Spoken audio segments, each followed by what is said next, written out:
Tout n'est pas aussi bon qu'il n'y paraît, et Satan veut vous le cacher en utilisant toute sa sagesse et sa connaissance de notre nature humaine.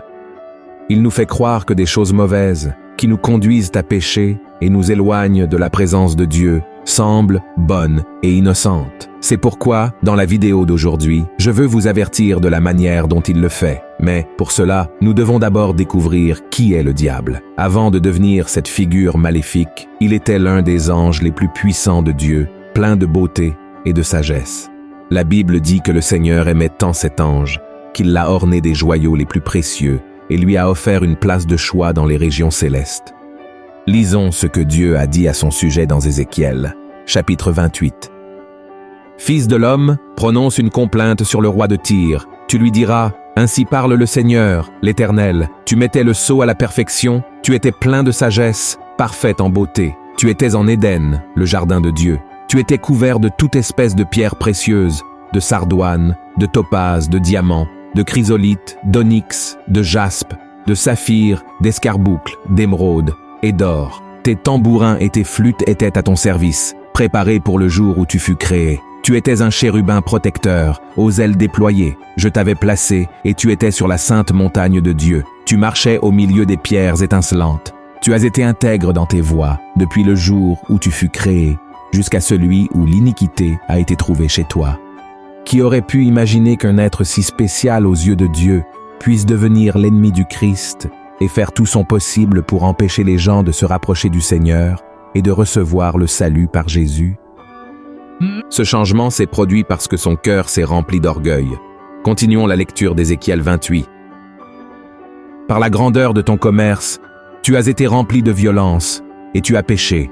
Je te précipite de la montagne de Dieu et je te fais disparaître, chérubin protecteur, du milieu des pierres étincelantes. Ton cœur s'est élevé à cause de ta beauté. Tu as corrompu ta sagesse par ton éclat. Je te jette par terre. Je te livre en spectacle au roi. Par la multitude de tes iniquités, par l'injustice de ton commerce, tu as profané tes sanctuaires. Je fais sortir du milieu de toi un feu qui te dévore. Je te réduis en cendres sur la terre, aux yeux de tous ceux qui te regardent. Et depuis lors, Satan continue de nous tromper et de compliquer encore plus notre vie. Il se déguise si bien qu'il parvient même à faire douter de son existence à beaucoup de personnes. Ainsi, il peut agir plus tranquillement sans être dérangé. Mais il est très réel. La Bible dit que Jésus a été envoyé dans le monde pour vaincre le malin et ses œuvres. Alors, voyons les 5 façons dont Satan se déguise en ange de lumière de nos jours pour tromper les gens. Mais avant de commencer, je vous demande de vous abonner à ma chaîne. Il vous suffit de cliquer sur le bouton sous la vidéo, de vous inscrire et un petit cloche apparaîtra à côté. Il est très important que vous activiez cette cloche pour recevoir toutes les notifications chaque fois que je publie une nouvelle vidéo. D'accord? Alors, allons-y. La première manière dont Satan se déguise en ange de lumière est en profitant de nos faiblesses. Dans le chapitre 6 du livre d'Éphésiens, l'apôtre Paul nous a laissé l'avertissement suivant. « Revêtez-vous de toutes les armes de Dieu afin de pouvoir tenir ferme contre les ruses du diable, car nous n'avons pas à lutter contre la chair et le sang, mais contre les dominations, contre les autorités, contre les princes de ce monde de ténèbres, contre les esprits méchants dans les lieux célestes. » Frère, le diable est très astucieux lorsqu'il s'agit de détruire des vies. Il ne recule devant rien pour tromper l'être humain qui cherche une solution à ses problèmes et une guérison à ses douleurs. Pour cela, l'ennemi utilise des personnes et masque les choses pour qu'elles semblent venir de Dieu. C'est exactement ce qui s'est passé en 1997 aux États-Unis, où un couple affirmait avoir été envoyé par Jésus-Christ pour emmener l'âme des gens au ciel dans une soucoupe volante. Les dirigeants de cette secte ont réussi à rassembler un groupe de personnes ayant besoin d'un soutien spirituel et psychologique et les ont convaincus qu'ils rencontreraient Dieu s'ils se suicidaient juste après le passage d'une comète près de la Terre. Et malheureusement, c'est ce qui s'est passé dans la nuit du 26 mars de cette année-là, lorsque 39 membres de ce groupe religieux ont mis fin à leur jour. Et cela continue de se répéter de nos jours dans le monde entier. Des millions de personnes sont trompées par Satan et finissent par perdre leur salut éternel en suivant ses enseignements mensongers. Le diable profite de leur faiblesse, de leur peur et de leur douleur pour les attirer par l'intermédiaire de ces faux prophètes. leur promettant prospérité et abondance dans le domaine de la vie où elles en ont le plus besoin. Et Jésus nous a mis en garde contre ces faux prophètes, disant qu'ils peuvent entraîner beaucoup de gens à la perdition. Quant à l'apôtre Paul, il a qualifié ces trompeurs de fils du diable. Voici ce qu'il a dit. « Ces hommes-là sont de faux apôtres, des ouvriers trompeurs, déguisés en apôtres de Christ. Et cela n'est pas étonnant, puisque Satan lui-même se déguise en ange de lumière. Il n'est donc pas étrange que ces ministres aussi se déguisent en ministres de justice. Leur fin sera selon leurs œuvres. » La deuxième manière dont Satan se déguise en ange de lumière est à travers l'utilisation de faux prophètes et de leaders religieux. Beaucoup de gens sont paresseux ou ne montrent aucun intérêt à rechercher la vérité contenue dans la parole de Dieu. Sans le savoir, ils fournissent à Satan une arme puissante pour les tromper avec des mensonges par le biais de personnes se prétendant serviteurs de Dieu. Voici ce que le prophète Ésaïe a dit à propos de ces personnes qui cherchent des prophéties en dehors de la parole de Dieu.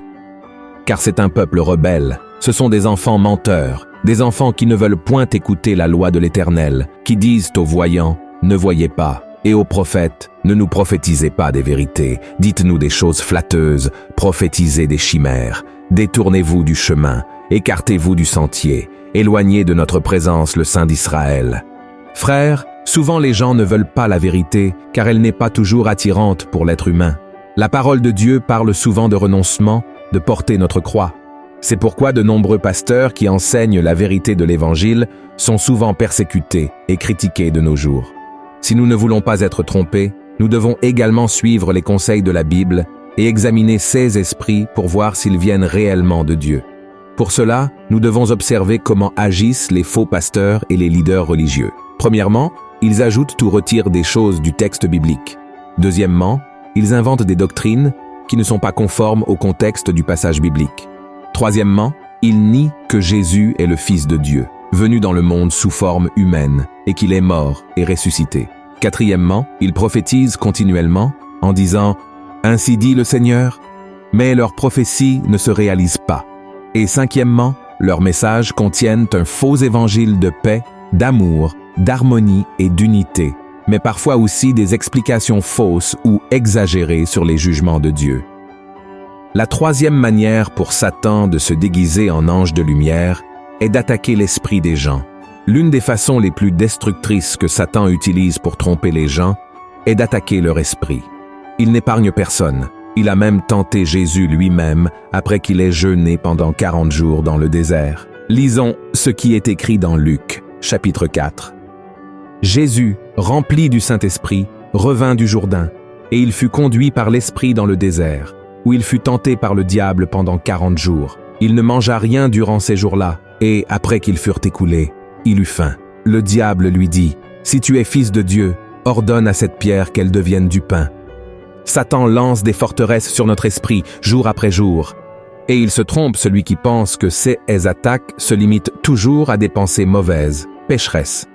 La plupart du temps, ces pensées viennent avec un discours en apparence inoffensif. Par exemple, il dit que vous n'avez pas besoin de pardonner à ceux qui vous ont blessé, qu'il n'y a rien de mal à tromper votre conjoint, que Dieu est bon et vous pardonnera, et que vous pouvez gagner de l'argent de manière illicite, et ainsi de suite. Quand nous regardons la tentation de Jésus dans le désert, nous réalisons qu'il aurait pu accepter cette suggestion du diable et transformer la pierre en pain. Après tout, il avait faim, et ce n'était pas si grave de manger un peu après 40 jours de jeûne. C'est vrai. Cependant, Jésus savait que l'intention derrière ce conseil était bien plus grave qu'il n'y paraissait. Satan essayait de pousser Christ à renier son Père, en prouvant qu'il n'était pas suffisant dans sa vie. Et il en va de même pour nous, frères et sœurs. C'est pourquoi nous devons détruire toute pensée mal déguisée, en bien que le diable lance dans nos esprits, car ce sont elles qui nous éloignent de Dieu. Voyez ce que la Bible nous dit de faire. Nous renversons les raisonnements et toute hauteur qui s'élève contre la connaissance de Dieu, et nous amenons toute pensée captive à l'obéissance de Christ. La quatrième manière pour Satan de se transformer en ange de lumière est à travers l'utilisation de personnes de l'Église. Jésus a dit que Satan est menteur, il est le père du mensonge. Et comment le savons-nous? On pourrait penser qu'il est facile de ne pas tomber dans ses pièges. Mais le diable est très intelligent et c'est pourquoi il utilise souvent des gens de l'Église qui ont de bonnes intentions et un bon cœur pour nous faire croire à ses mensonges. Malheureusement, vous pourriez vous demander maintenant, « Mais pasteur, comment cela peut-il arriver ?» C'est simple. Ces personnes ont aussi été trompées par l'ennemi et ne font que répéter ce qu'il leur a dit. Je sais que cela peut sembler fou, mais malheureusement beaucoup sont encore trompés à cause de la religiosité qu'il a semée dans leur cœur pour les éloigner de Dieu. Quand l'apôtre Pierre n'était pas encore converti, il a été utilisé par l'ennemi pour tenter de convaincre Jésus d'abandonner l'idée de mourir sur la croix. Il avait de bonnes intentions, mais il n'a pas discerné que la mort de Jésus pour les pécheurs était nécessaire. Sinon, il n'y aurait aucune chance de salut. Voici comment tout s'est passé. Dès lors, Jésus commença à faire connaître à ses disciples qu'il fallait qu'il allât à Jérusalem, qu'il souffrit beaucoup de la part des anciens, des principaux sacrificateurs et des scribes, qu'il fut mis à mort et qu'il ressuscita le 3e jour. Pierre, l'ayant pris à part, se mit à le reprendre et dit « À Dieu ne plaise, Seigneur, cela ne t'arrivera pas. » Mais Jésus, se retournant, dit à Pierre « Arrière de moi, Satan, tu mets en scandale, car tes pensées ne sont pas les pensées de Dieu, mais celles des hommes. » Donc, mes chers frères et sœurs, faites attention aux conseils bien intentionnés qui pourraient vous empêcher d'accomplir l'appel de Dieu. Si quelqu'un vous dit quelque chose avec laquelle vous n'êtes pas d'accord, priez pour cette personne et demandez au Seigneur d'ouvrir ses yeux spirituels. La 5e manière pour Satan de se déguiser en ange de lumière est en nous impliquant dans les choses de ce monde. Nous vivons dans une société extrêmement compétitive et consumériste, qui exige des résultats rapides et ne pardonne pas à ceux qui restent en arrière. À cause de cela, nous sommes obligés de travailler de plus en plus, d'être de plus en plus connectés avec le monde numérique et, par conséquent, nous avons moins de temps pour les choses de Dieu. C'est là que Satan entre en jeu. Il profite du fait que nous sommes occupés par les affaires du monde et que notre relation avec Dieu n'est pas aussi renforcée pour se déguiser en ange de lumière et détruire notre vie spirituelle. C'est pour cette raison que Jésus a raconté la parabole du semeur. Il a dit que beaucoup de gens, à cause du manque de temps pour Dieu, sont comme une semence jetée le long du chemin et mangée par les oiseaux avant de germer dans la terre. Il faisait référence à Satan, qui cherche toujours à voler la parole de Dieu de nos cœurs. Ainsi, lorsque nous nous concentrons sur les choses de ce monde, nous devenons spirituellement faibles et nous devenons une proie facile pour l'ennemi. Il nous embrouille avec de nombreux problèmes à résoudre et ainsi, nous n'avons pas la force de chercher Dieu.